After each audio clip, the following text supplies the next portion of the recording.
ဒီနေ့ခေတ်ကမ္ဘာသတင်းတွေမှာအီရန်နဲ့အစ္စရေးဆိုတာရေနဲ့အစီလိုမတည့်တဲ့ရန်သူတော်တွေချက်ကျွန်တော်တို့သိထားကြပါတယ်။ဒါပေမဲ့လွန်ခဲ့တဲ့နှစ်ပေါင်း90လောက်ကဒီနိုင်ငံဟာအရှေ့လေပိုင်းမှာအရင်နှီးဆုံးမဟာမိတ်တွေဖြစ်ခဲ့မှုတဲ့ဆိုတာသင်သိပါသလား။ဘာကြောင့်သူတို့ဟာအရင်နှီးဆုံးမိတ်ဆွေဘဝကနေတေဖော်တေဘက်ရန်သူတွေဖြစ်သွားကြတာလဲ။2026ခုနှစ်ရဲ့လက်ရှိစစ်ပွဲအခြေအနေတွေအထိသူတို့ရဲ့တမိုင်းကြောင်းကိုဒီဗီဒီယိုမှာအသေးစိတ်တင်ဆက်ပေးသွားမှာပါ။နှစ်ပေါင်း3000ကြာခဲ့တဲ့ရှေးဟောင်းတန်ရောစဉ်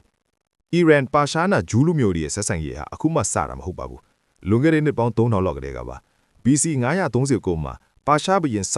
Cyrus the Great ဟာဘာဘူးလုံကိုတိုက်ခိုက်အောင်မီနီနောက်ဖန်ဆီးခံထားရတဲ့ဂျူးလူမျိုးတွေကိုပြန်လွှတ်ပေးခဲ့ရတော့တယ်ကဂျေရုဆလင်မှာသူတို့ရဲ့ဖျားချမ်းကိုပြန်ဆောက်ဖို့ပါကူညီခဲ့ပါတယ်။ဒါကြောင့်ပဲဂျူးလူမျိုးတွေရဲ့ကျမ်းစာထဲမှာပါရှားဘုရင် Cyrus ကိုမက်ဆီယာလို့တောင်တင်စားခေါ်ပေါ်ဖြစ်ကြတာပါ။ရွှေရောင်ကာလနဲ့လျှို့ဝှက်အိမ်တော်ကြီး1948ခုနှစ်အစ္စရေးနိုင်ငံထူထောင်ပြီးနောက်ပိုင်းအီရန်ဟာအစ္စရေးကိုအတိအမှတ်ပြုတဲ့ဒုတိယမြောက်မွတ်စလင်နိုင်ငံဖြစ်လာခဲ့ပါတယ်။အဲဒီတော့ကအီရန်ကိုအုပ်ချုပ်တဲ့ရှာဘီယန်ရှာမူဟာမက်ရေဇာဖလာဗီဟာအနောက်တိုင်ဆန်တဲ့မူဝါဒရှိသူဖြစ်ပြီးအစ္စရေးနဲ့စီးပွားရေးစစ်ရေးတွေမှာအကြီးအကျယ်ပူးပေါင်းခဲ့ပါတယ်။ရေနံနဲ့ပိုက်လိုင်းအာရပ်နိုင်ငံတွေကအစ္စရေးကိုတပိတ်မှောက်နေချိန်မှာအီရန်ဟာအစ္စရေးကိုအဓိကထောက်ပံ့ပေးတဲ့နိုင်ငံဖြစ်ခဲ့ပါတယ်။စစ်ရေးလျှို့ဝှက်ချက် Project Flower လို့ခေါ်တဲ့ဒုံးပြန်ထုတ်လုပ်ရေးလုပ်ငန်းကိုအစ္စရေးနဲ့အီရန်တို့လျှို့ဝှက်ကူးပေါင်းလုပ်ဆောင်ခဲ့ကြဖို့ပါတယ်။နီးပညာအီရန်ရဲ့စိုက်ပျိုးရေးနဲ့ရေရင်းမြစ်စီမံခန့်ခွဲမှုတွေမှာအစ္စရေးရဲ့နီးပညာတွေကအဓိကအခန်းကဏ္ဍမှာပါဝင်ခဲ့ပါတယ်။ဒီကာလကိုတမိုင်းပညာရှင်တွေကအီရန်နဲ့အစ္စရေးတို့ရဲ့တရားဝင်မဟုတ်တဲ့လူ့ဝှေအိမ်တော်ရေးလူတော်တင်စားခဲ့ကြတာပါ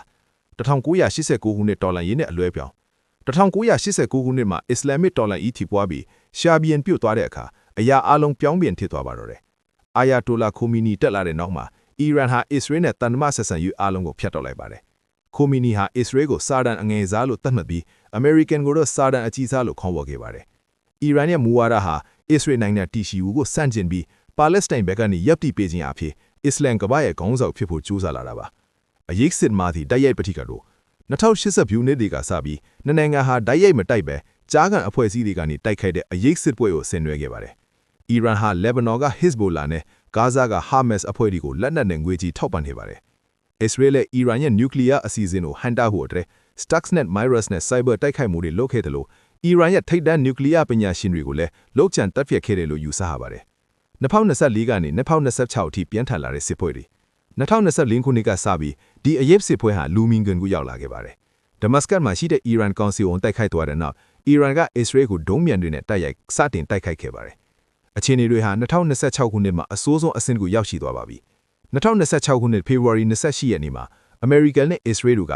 Operation Epic Fury သို့မဟုတ် Operation Roaring Lion လို့အမည်ပေးထားတဲ့စစ်စင်ရေးမြစ်ကိုစတင်ခဲ့ပါတယ်ဒီစစ်စင်ရေးအတွင်းအီရန်ရဲ့အဓိကခေါင်းဆောင်ကြီးအာယာတိုလာခါမီနီတည်ဆုံသွားခဲ့တယ်လို့သတင်းတွေထွက်ပေါ်လာခဲ့ပြီးအီရန်ရဲ့နျူကလ িয়ার နဲ့ရေမှုရေပီအခြေစခန်းတွေအကြီးအကျယ်ဖျက်ဆီးခံခဲ့ရပါတယ်နှစ်ပေါင်း3000ကြာခဲ့တဲ့မိတ်ဆွေဘဝကနေအခုလိုကမ္ဘာငင်းချမ်းရေးကိုချွီးချောင်နေတဲ့ရန်သူတော်တွေဖြစ်သွားတာဟာတမိုင်းရဲ့ထူးခြားတဲ့အလွဲပြောင်းတစ်ခုပါပဲဘာသာရေးနိုင်ငံရေးနဲ့နယ်ရေးပိုင်းတန်အားပြိုင်မှုတွေကြားမှာဒီပဋိကိုက်ဟာဘယ်တော့မှအဆုံးသတ်သွားမလဲဆိုတာကိုစောင့်ကြည့်ရအောင်ပါ